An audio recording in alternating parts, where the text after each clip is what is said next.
Hi, everybody.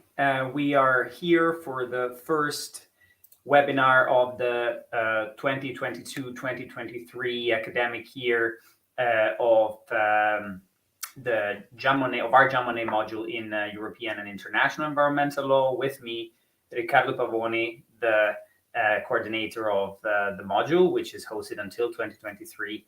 With support from the European Commission, and Dr. Anne Dienelt, our speaker today from the University of Hamburg. And I will give the floor immediately to Riccardo Pavoni for a brief introduction of our speaker and of the theme of today's webinar, and after which we will dive into Dr. Dienelt's presentation. I remember all of our viewers that it is possible already during the presentation to start typing questions using the chat on the YouTube live function, and we will do our best to share these questions with our speaker at the end. Riccardo, the floor is yours. So hello everybody, we are very happy to have with us for our first session of this academic year of our webinars, Dr. Anne Dienelt, who is a senior research fellow and lecturer at the Faculty of Law of the University of Hamburg. Anne started her career as a lawyer at the university at Georg August Universität Göttingen and Tübingen, and then she obtained a maîtrise en droit at the Université Paul Cézanne in Aix-en-Provence. She then obtained her PhD at Georg August Universität Göttingen under the supervision of Professor Paulus, who is a well-known scholar of international law and a judge at the German Federal Constitutional Court. And then she started as a senior research fellow in Hamburg in May 2020. In her CV, I just want to stress that she worked as an internee at the International Law Commission of the UN at several occasions of her career, first as an assistant to Professor Nolte and Professor Sean Murphy. And then, and this is especially relevant for our webinar, she also worked as a scientific consultant to one of the two special rapporteurs of the ILC on the topic of the protection of the environment in relation to armed conflict. I'm referring to Dr. Maria Leto, who was the second rapporteur. So Anna was with her. She was so she has an insider knowledge about the process which led to the draft principles on the protection of the environment in armed conflicts, which were just adopted on second reading by the ILC during this summer.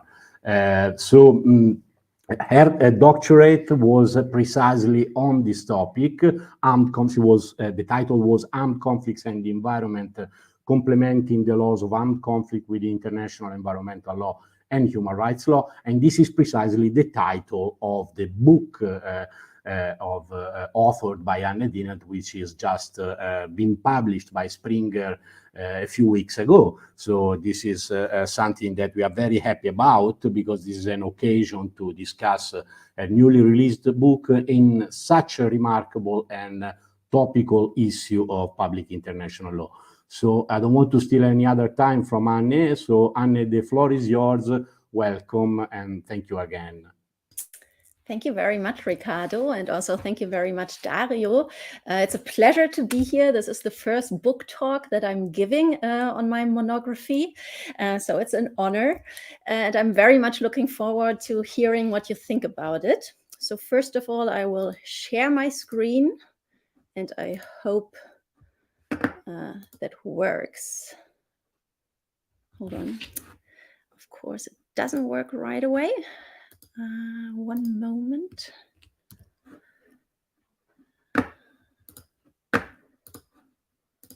Okay, I hope that you are able to see my presentation now. We see yes, it. Anne. Yes. Perfect, great. Yeah, so today's 30-minute presentation will be about armed conflicts and the environment, and in particular, whether international humanitarian law can be refined with international environmental treaties and human rights. This is a very topical issue, as Ricardo just stated. You can see a map of the territory of Ukraine here, and it indicates all the environmental risks due to inflicted damage or disruption. The focus is here really on environmental risks, and due to all the heavy industry that there exists on the Ukrainian territory. We also have active nuclear power plants. We have thermal power. We have active conduct of hostilities in these areas. And as you can see, all the red and yellow colored areas are of a very high or of a middle risk. You might have come across the discussion on the nuclear power plant in Zaporizhia. There we have bombs landing right next to the power plant. This is a serious issue with impact on Ukraine, but also impact beyond the territory of Ukraine, possibly depending on what really happens and how the winds blow at that moment. This is just to stress the relevance, why we need to further discuss the protection of the environment in relation to armed conflict. But it's not a new topic. It's actually a topic that was even of relevance in the Middle Ages. Back then, we already have literature that discusses the environmental impact of conflicts on the environment. We have the Vietnam War, we have the Gulf Wars, the conflict in Syria right now. All of these conflicts impact the environment, but the legal framework protecting for the environment is not really clear. And with today's presentation and also with the monography that was just published, I aim to start or to continue the discussion and to provide some proposals on how we can proceed and also what doctrinal backgrounds do we need to further discuss the topic. The outline for today's presentation. I will start with some general observations that I've also collected in my book. I will then look into questions of norm conflict and harmonization. This will be the focus of today's presentation. And I will end with some general conclusions. But before I start with the observation, I would like to invite all of you again to ask questions. This is really to initiate a discussion. Please ask your questions in the chat anytime. Dario will interrupt me anytime during the presentation. And also afterwards, we have reserved time for a Q&A. So starting with some of the observations that are of relevance for the topic. First of all, a big change with regard to the legal framework is the observation that international humanitarian law, EIEL, does not constitute an absolute lex specialis. That means that other fields of public international law that continue to apply during an armed conflict can impact the legal protection, and EIEL does not exclusively regulate armed conflicts anymore. One of the fields that continues to apply or can continue to apply is international environmental law. And in particular, there are some multilateral environmental agreements. That's a technical term in international environmental law and refers to international environmental treaties. These multilateral environmental agreements, some of them include conflict clauses with regard to how a specific convention relates to other conventions. And we also see some practice of treaty institutions in international environmental law that indicate a continuous application of said convention during an armed conflict. So for today, I've picked 3 multilateral environmental agreements that are of relevance. So first of all, we have the World Heritage Convention that is mostly known for its cultural heritage sites. I guess all of us live in countries where we have cultural heritage sites. That is the case for Hamburg. That is also the case in Italy. That is most commonly known. But in addition to cultural heritage, the World Heritage Convention also includes so-called natural heritage. The Wadden Sea, for instance, is part of the natural heritage and enjoys a special protection. The practice of the World Heritage Convention indicates that it continues to apply during armed conflict. There is the so-called World Heritage List in danger, where endangered sites on world cultural and natural heritage are enlisted. And if you take a look at the sites that enjoy the special protection because they are endangered, we do see some sites that are threatened or have been damaged due to armed conflict and were consequently added to the World Heritage List in danger. Then there's the Ramsar Convention, which protects all kinds of wetlands. And similarly to the World Heritage Convention, the Ramsar Convention is also includes list of endangered sites. They are called, in this case, the mâitre records. It's also based on practice of the Ramsar Convention. It was not included at the very first beginning of the adoption of the Ramsar Convention, but states and the institutions of the Ramsar Convention decided at some point that endangered sites need a specific attention and a special protection. So the mâitre records were installed. Here, again, we do see some wetlands in danger because of armed conflict, which can be read as another indicator for the continued application of the Ramsar Convention during armed conflict. And last but not least, I have one example of a convention where we actually have a clause in the convention that allows to argue that the convention also applies during an armed conflict. This is the Biodiversity Convention and its Article 22, which deals with serious threats and dangers to biodiversity. And in case that there is such a serious threat or danger, the Article 22 of the Biodiversity Convention states that the Biodiversity Convention prevails. So here, based on the wording of a convention, we do have an indicator that it also continues to apply, which results in 3 specific multilateral environmental agreements where we can argue that they continue to apply during armed conflict based on practice and based on the specific wording of the convention. Another field that is maybe better known to continue to apply during armed conflict is the field of human rights law. During the past decades, mainly based on state practice, we have several cases where courts and committees ruled on the continued application of specific human rights during armed conflict. In addition, we see very recently a development where human rights are used to protect specific parts of the environment. This regards the right to life, for instance, depending on the human rights system we are talking about.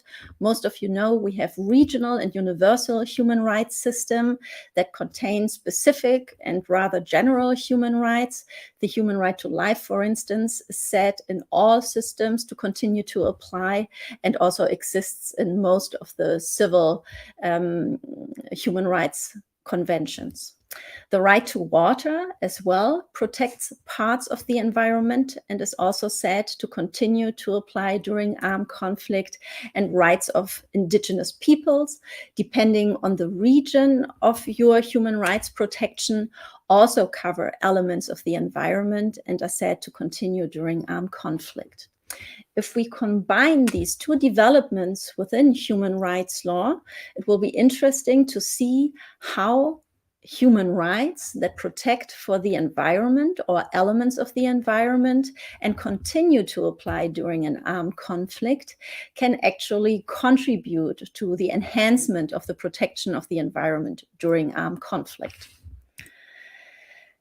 So in sum, we have international humanitarian law, international environmental law, and human rights law that protect the environment with regard to armed conflicts. If we want to visualize this, I have used a Venn diagram here where we see a circle for IHL, another one for international environmental law, and one for human rights law. And you can see we have several overlaps, and in the center of the circles, we have an overlap of the three fields. And these three fields are of particular interest to me, but I've also looked into the simple overlaps that we see here in the course of my book. But for today, I thought we make it more challenging, and we will look into the trifold overlap of IHL, international environmental law, and human rights law. And this brings me to the next section of today's presentation, where we look into questions of norm conflict and harmonization. When we talk about norm conflict and harmonization, most of you might remember the so-called fragmentation debate. The International Law Commission in 2006 published in one of its study groups back then, a report with conclusions of the fragmentation of public international law. As a reaction to the publication and the work of the ILC study group, there were two big groups that formed. So there was the one group that feared fragmentation and thought that it poses a threat to the unity of public international law if it ever existed.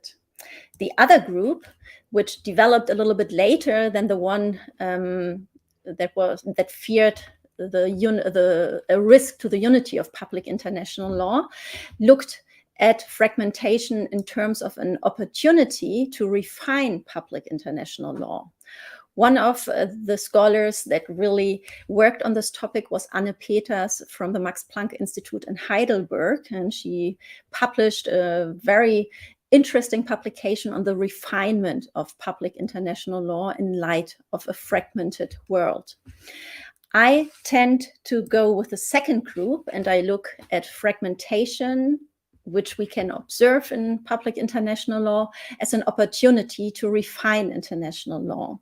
And I use the example of the protection of the environment in relation to armed conflict to illustrate how the interplay of several fields of public international law can refine. And today I will show you how it can clarify international law. How can that be achieved? We need to look into means of harmonization, and that will be in the following minutes the focus of my presentation. But before we turn into the actual means of harmonization, I would like to draw your attention to the ILC draft principles that were earlier mentioned by Ricardo, which were accepted in second reading this summer by the International Law Commission. The work on the topic started in 2011. Two special rapporteurs worked on the topic over several summers with the intention to enhance the protection of the environment in relation to armed conflict. One of the means to achieve this goal was the so-called temporal approach. When we talk about armed conflicts and the environment, we can actually look into a conflict circle, which addresses the pre-conflict, the during conflict, and the post-conflict phase.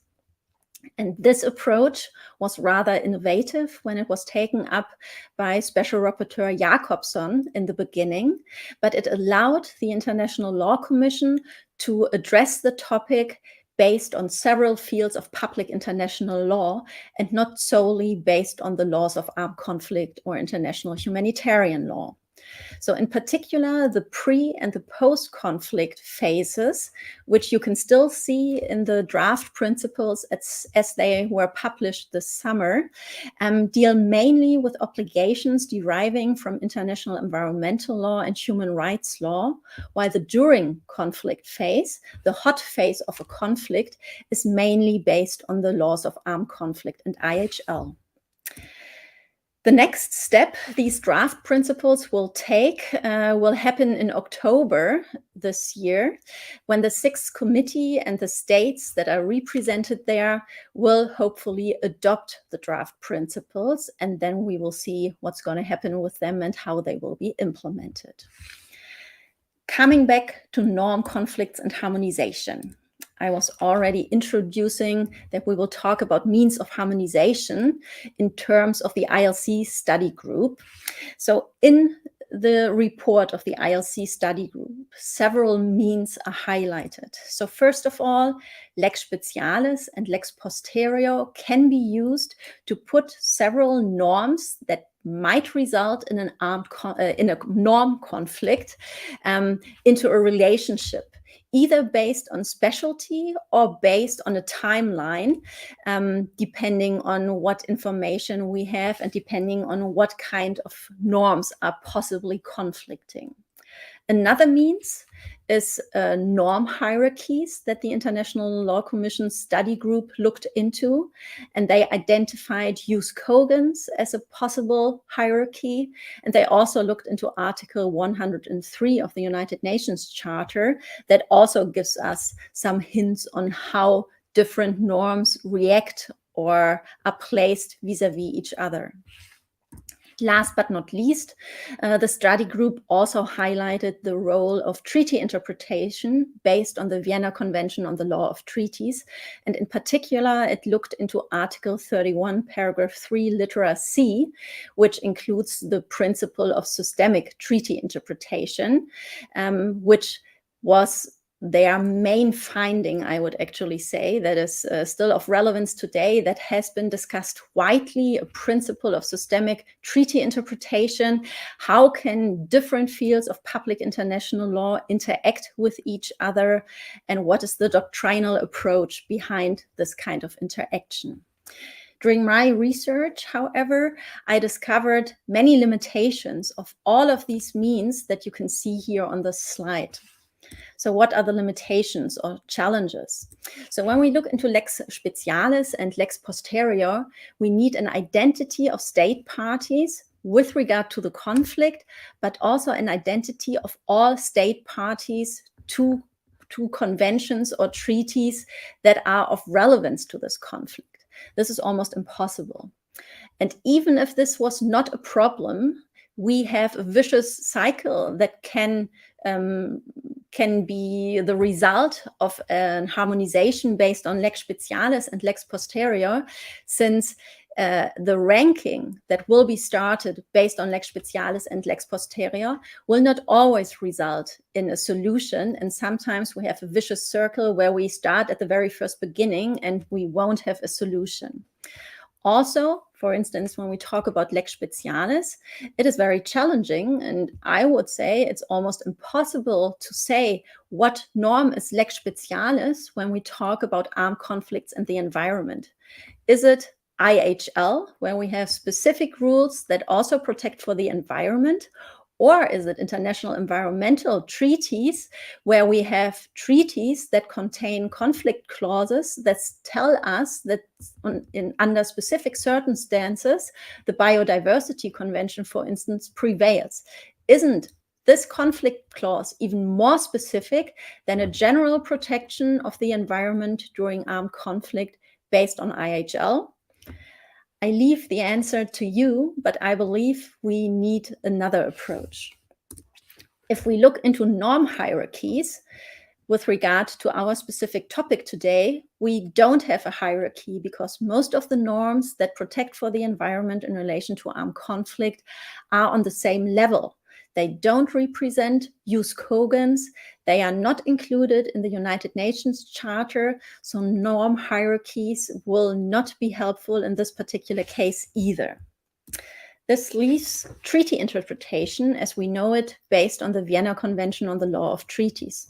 But here again, we need an identity of state parties to all convention and also to the conflict, which is in terms of a diversification of public international law, where we have more and more treaties dealing more and more international treaties dealing with issues of relevance here, which is almost impossible to reach. So how can we overcome these challenges?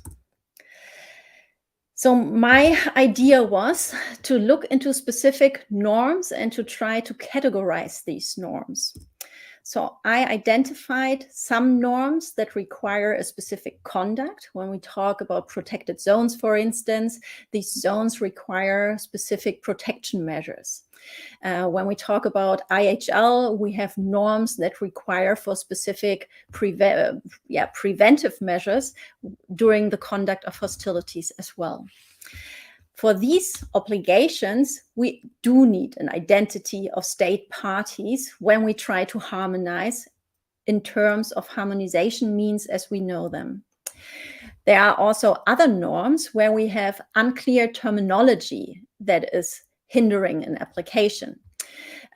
For instance, later on you will see that norms in EIEL on the protection of the environment are unclear because we don't know what the natural environment, as it is stated in Additional Protocol 1, actually contains.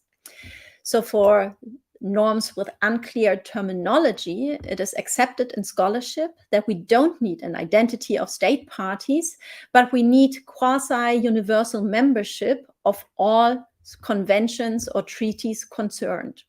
So this is again also a very high threshold. So I came up with a proposal which I have named harmonization beyond the Vienna Convention on the Law of Treaties. So we are still talking about treaty interpretation, but not as we know it, and it goes beyond what we know from the Vienna Convention on the Law of Treaties. I have based this approach on so-called commonly shared objective and an ordre public transnational. Several scholars have worked on specific aspects of this kind of treaty harmonization. So Alexander Prölz, Gunther Teubner, and Anne Peters also looked into similar approaches, but I'm trying to combine what they have already developed, and I'm also applying it to armed conflicts and the environment. So what does this actually mean for today's topic?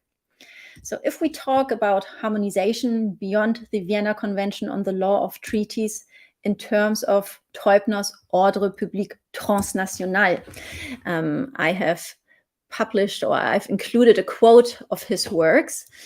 So for him, it is an overarching Ordre public transnational from the perspective of each regime, of each field of public international law. So we have a common Ordre public transnational, but the perspective that comes from all the different fields in public international law, here from EIEL, from international environmental law and human rights law, might be a little different. And it results in a multiplicity of regime-related formulas of Ordre public transnational. So from my understanding of his work, there is a common challenge. There is an individual definition or an individual Ordre public transnational, but the perspective is different, but the approach itself in the end is very similar, and there is some common ground. The commonly shared objectives can also be identified in our case at hand. And I argue that the commonly shared objective, which can also be phrased in terms of an Ordre public transnational, is environmental protection in armed conflict. And I will briefly explain to you what I mean by this. So if we take a look into the three different fields of public international law that are of relevance here, EIEL, international environmental law, and human rights law, we actually see that the three fields all include norms that regulate environmental protection, more or less extensively, but all of them address environmental protection. In EIEL, we can also observe an anthropocentric and an ecocentric approach. So some of the norms in EIEL on the environment were adopted because of the environment, while other norms in IHL were adopted for the protection of the people that rely on the environment. In international law, it's very similar. We do find anthropocentric approaches and ecocentric approaches, depending on the various multilateral environmental agreements that we can look at. But here again, we also have a joint approach combining anthropocentric with ecocentric protection. In human rights law, on the other side, it's purely anthropocentric so far. Even though with the newly recognized universal human right to the environment, this might change. There are some official documents within the United Nations, for instance, that also discuss biodiversity loss, but based on the general mindset of human rights law, which was adopted by states for the sake of humans, for the sake of people, the anthropocentric approach is dominant in human rights law, and we will only see with time in how far there might be some ecocentric approaches included now in human rights law. Another category that I identified in my monography is the protection for and the protection from the environment that is jointly included in all three fields. What do I mean by this? The protection for the environment is pretty obvious. So we protect the environment itself. The protection from the environment goes back to cases in particular, for instance, in human rights law, but also in IHL, where we have environmental protection because the environment itself can harm the people. When we talk about IHL, for instance, there's the so-called ENMOD Convention, which prohibits environmental modification techniques that manipulate the environment and turn the environment into a weapon against the people or against a belligerent state. In human rights law, as well in case law, we see some cases where the environment harms the people because of dangerous activities, because of natural catastrophes as well. So here we see a protection from the environment, but it results in environmental protection more generally. The same is the case in international environmental law. Both kinds of protection are included in treaties in environmental law. So here we have some common ground. All these fields protect for the environment in their terms, but it combines in some sense as a commonly shared objective, which can be phrased in terms of an ordre public transnational. And why is this of importance? It can allow us to identify several functions of such an interplay and functions of a refinement, namely a clarifying function. And also when we talk about obligations of conduct, these obligations can be intensified, adding up as long as they don't contradict each other. For today, because we only have limited time, I will only look into the clarifying function. And to do so, the starting point is IHL and Article 35, Paragraph 3 of Additional Protocol 1, which contains basic rules, but it also, in its Paragraph 3, contains a norm that specifically provides for protection of the environment. It is prohibited to employ methods or means of warfare which are intended or may be expected to cause widespread, long-term, and severe damage to the natural environment. The words that I have put in bold here are words that are not defined. States didn't agree on the terms widespread, long-term, severe, and natural. I looked into the travaux préparatoires. Many others also looked into the travaux préparatoires, and based on the documentation of the negotiation of Additional Protocol 1, it is not possible to conclude what natural environment actually means. The same is true for widespread, long-term, and severe. We have no idea how we are supposed to define these terms, which results in serious challenges when we talk about the application of Article 35, Paragraph 3.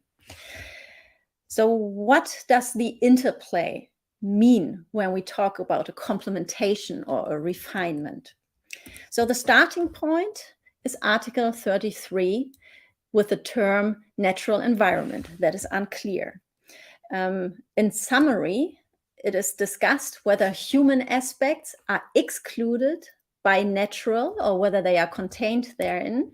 It is also not clear whether the beauty of the environment, when we talk about landscapes, for instance, is protected as part of the natural environment.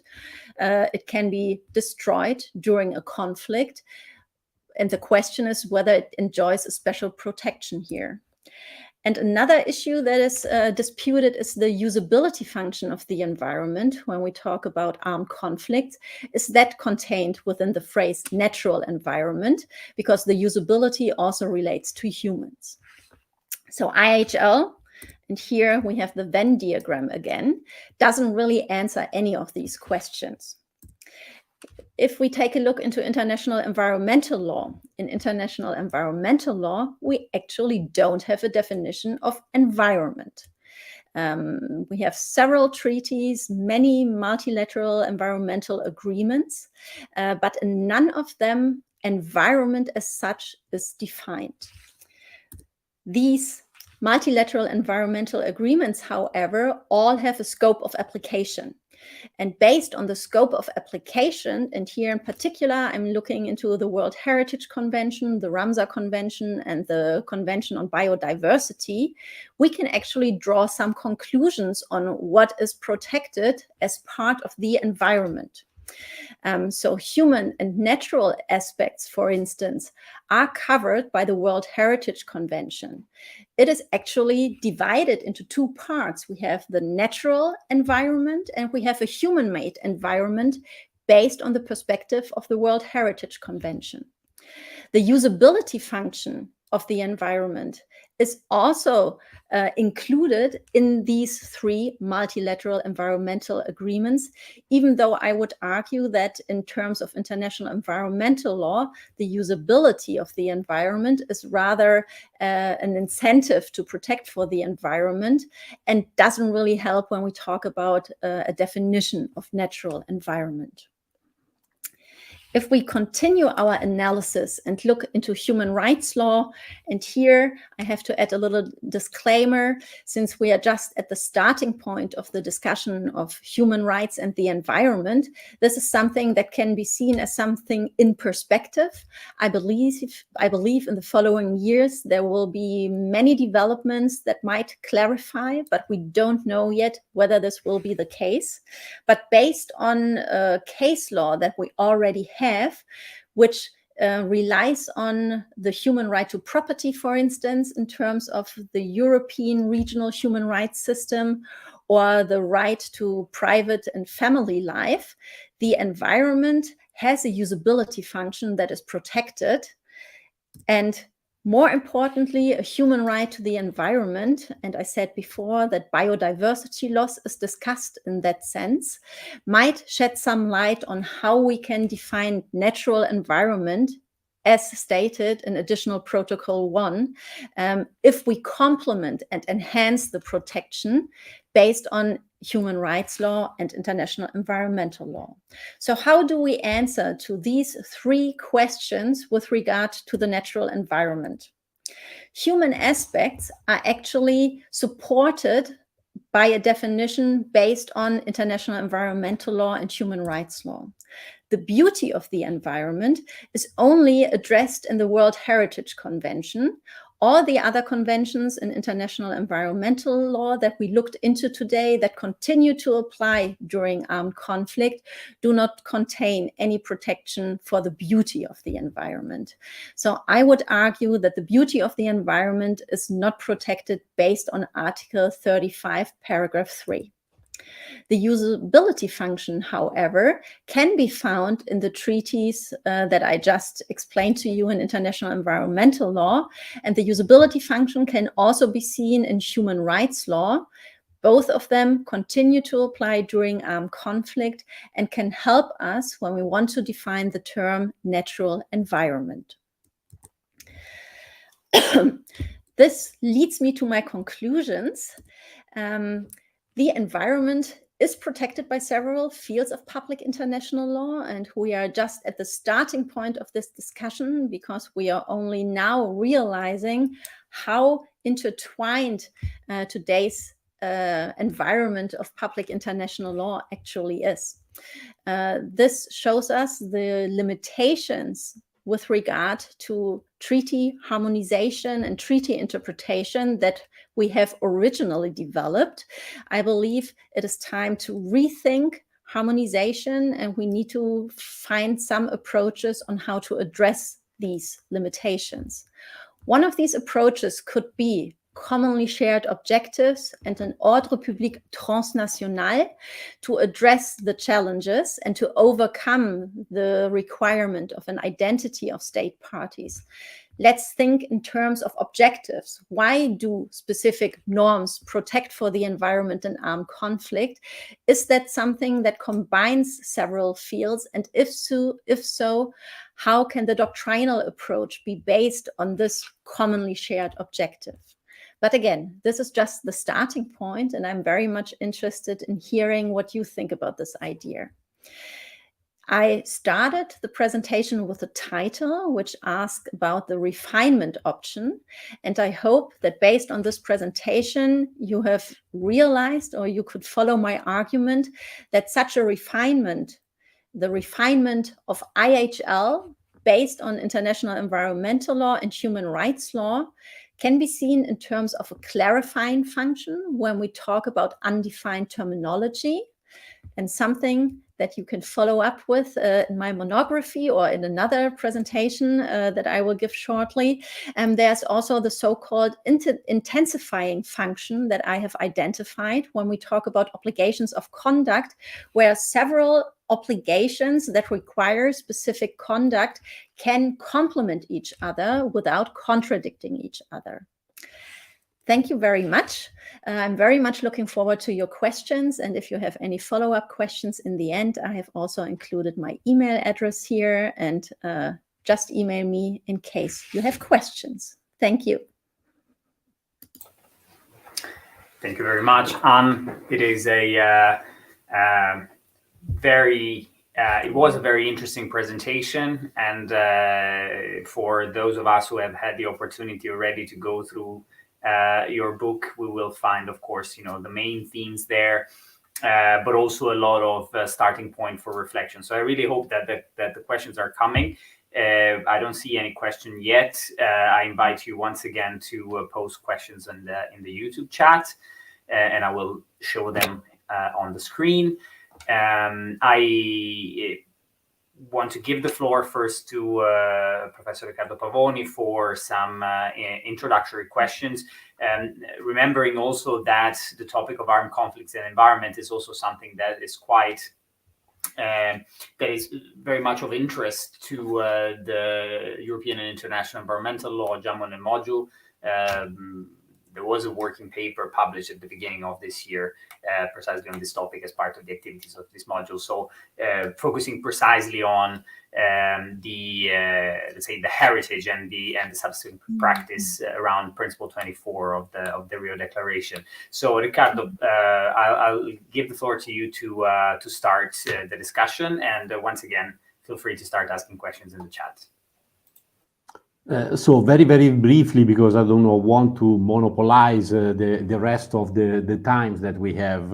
So I will just ask a very direct question to Anne, something which is very, very interesting to me, because in our working paper with Dario, we concluded that perhaps there was wishful thinking or something like that, but we thought that indeed this is an area of the law that would deserve a multilateral convention, that would deserve a new treaty. So I was a little bit, say, puzzled by the form given to its draft by the International Law Commission. So do you have an idea why they chose this form, the draft principles, which is also a bit unusual in the work of the International Law Commission? And when it was, draft principle, I immediately realized that this did not augur well for a multilateral convention. And indeed, the ILC is now simply asking the General Assembly to take note of the draft principles and to annex them to a resolution that is going to be adopted in a few days. So don't you think that we should really support the drafting of the multilateral convention in this area? Thank you very much, Ricardo. I'm answering in my private capacity. I am not part of the International Law Commission. I've not been there for all the discussions, so this is really like my personal opinion. There have been other publications of the International Law Commission where they decided for draft principles. So this is not a first time. I think that's very important to note. They have extended their portfolio over the past years. And while first it was created to codify and progressively develop in terms of a new convention, that has not been the case in the past. We do have the articles on state responsibility that never turned into a treaty, even though they are phrased in terms of articles. Nevertheless, they play a very important role in state practice and in academic discussions. So I don't really think that in the end, it's really decisive how they phrase the general form of their publications or their works. Nevertheless, if you look into the draft principles, I believe there are several draft principles that could not be included in a convention right now, at least. We do have some articles that codify existing norms, in particular those that refer to EIEL, but with regard to preventive measures or also the post-conflict phase, when it's about rebuilding and restructuring, we do have even recommendations that were adopted by the ILC that are not a progressive development. They are more wishful thinking than we've seen it before in the ILC, I would say. So they've gone a step further there.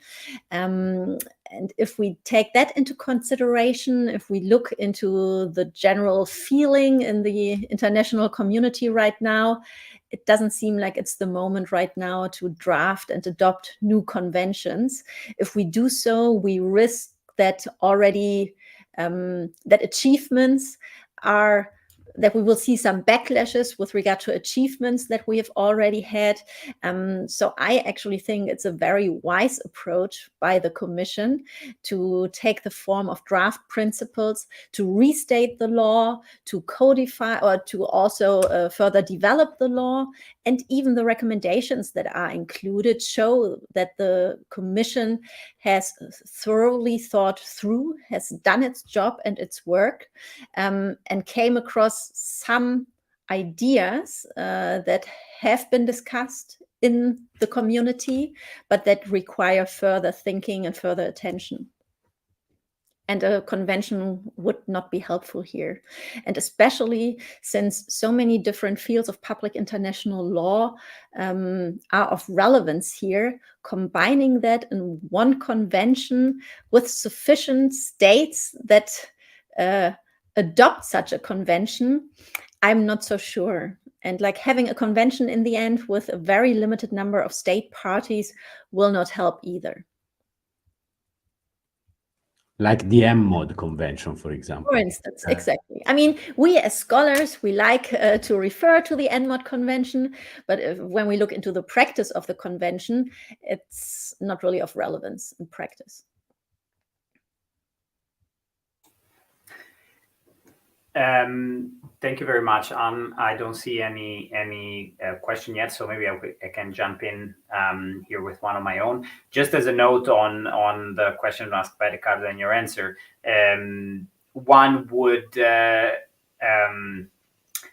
think that sometimes there are events that create windows of opportunity to codify and to progressively develop international law. Certainly, this has happened recently with respect to the plastics, to the start of the negotiations on the plastic treaty. The same on the pandemic treaty, and so possibly the consequences of the war in Ukraine on the environment, as they become clearer over time, might be relevant for creating or to relaunching this momentum again, or at least that what I mean, that's what we sorry, I didn't want to interrupt, but Please. like the additional protocol 1 was adopted after the Vietnam War, and it includes for the first time a provision on the environment. There's like this timeline that we can see, and there was a lot of public pressure back then to address environmental harm in armed conflict.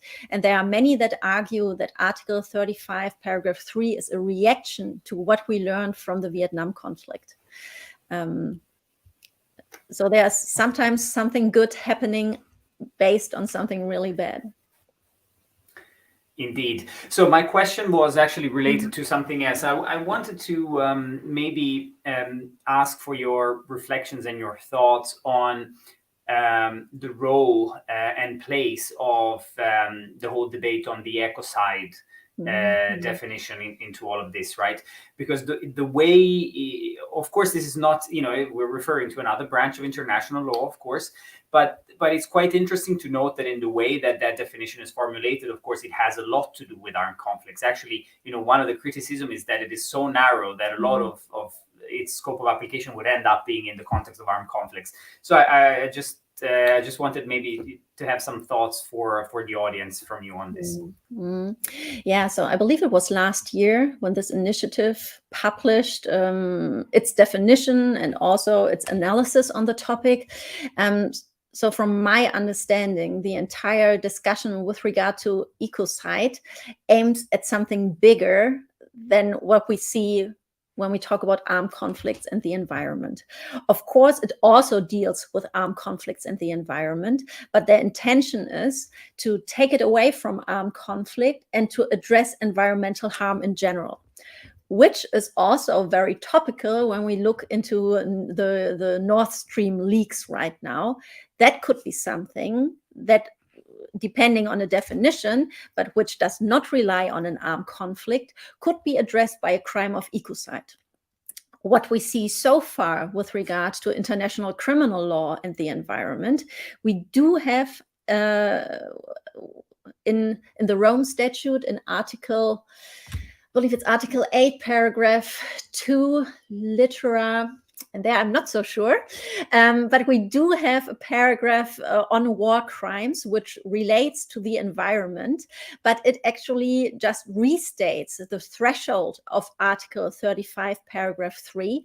It has never been applied by the Office of the Prosecutor, even though they had in 2016 published their aim to look further into environmental crimes.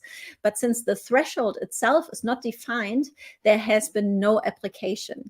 So what we have in law, in black letter law right now, has not been applied. And the entire discussion with regard to ecocide might help to further develop this discussion. It might result into taking it away from armed conflict and broadening up the concept. But you are completely right. What we see right now with regard to their proposed definition is related to armed conflict in most of the cases. And the question is whether that will be helpful in the end.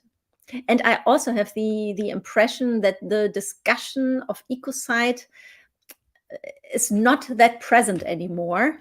So we will see whether the Russian invasion in Ukraine, after we know about all the environmental damage that has happened there. I mean, so far, nobody is there doing a post-conflict assessment yet because it's not post-conflict yet.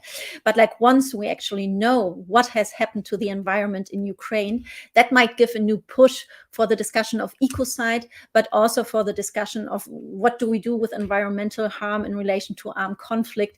Do we need a new convention? Can we include it in some conventions or protocols that are already there? It's up to time to see what's going to happen. Definitely. I see that the audience continues to be a bit shy, though I do see an audience. So I do encourage you in the 5 minutes that we have to ask some question in the chat. Riccardo, did you want to follow up on some of the points that Anne has touched upon? I would have several questions, but our time is very limited, so I will just choose again one very, very direct question about this, let's say, all-encompassing approach chosen by the ILC. You know, there's no distinction at all between international armed conflicts and non-international armed conflicts, and that, of course, is one of the main features of this drafting exercise by the ILC. And one of the most ambitious and controversial aspects of this drafting exercise. What do you think about that, Anne? Again, answering in my private capacity. I mean, it's a general development that we can observe in EIEL, that the differentiation or the classification between an international armed conflict and a non-international armed conflict is not as distinct as it used to be.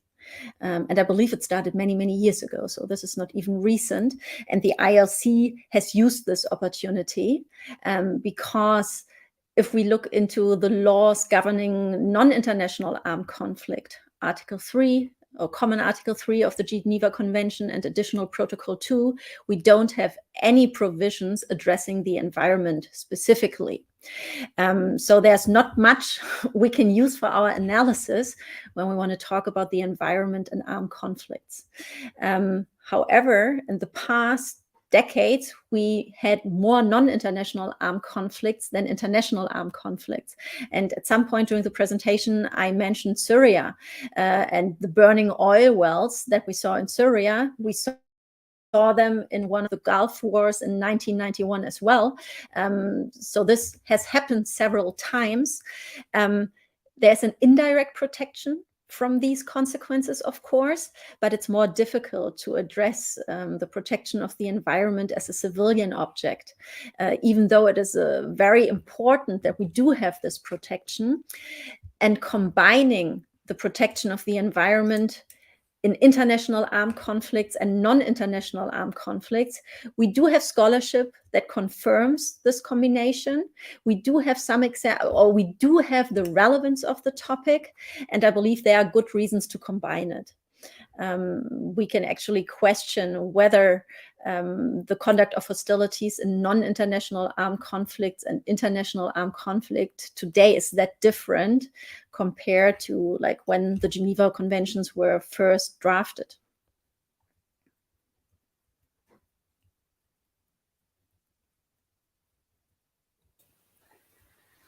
Super, thank you very much, Anne. I do see that we are reaching the end of our time. So if there is really no late typer on the chat, I would like to first of all thank you again, of course, for the incredibly interesting presentation. I would like to invite anyone who was shy in terms of asking questions now to follow up with us, reaching out to us or directly at the email, of course, that Anne shared in her presentation, at the end of her presentation. The webinar, as usual, will remain available both for who has watched today and who hasn't got the time to do that. And of course, there will be hopefully news very soon on our channels in terms of the next webinar of our series. And but we do also hope that there will be opportunities for further collaboration with Anne in this last year of implementation of the JAMONET module in European and International Environmental Law. Riccardo, a final word, and then Anne for a final word, of course. Yeah, my final word is a suggestion to the audience, just to have a look and read Anne's book, which I haven't finished it yet, I must confess, but I've read a substantial part of the book. And I think it's a nice combination of a theoretical approach to these issues, combined with case studies, a lot of concrete observations, etc., etc. So there is really much food for thought in this book, and I think it should become essential reading when it comes to the future of this area of the law. I just would like to finish by thanking again Anne for being with us today and having an opportunity to have a very rapid, a very, let's say, short exchange of views, but very, very interesting to me. Anne, floor is yours. Yeah, well, thank you for having me. I enjoyed discussing with you. I'm very much looking forward to future cooperations. And thank you for the audience for staying with us. And again, if you have questions or remarks, just email me. I'm looking forward to that. Thanks. Perfect. Thanks to you very much once again from me and from Riccardo. To everyone, have a nice rest of the day and see you soon, hopefully, for the next webinar of our module. Bye, everyone.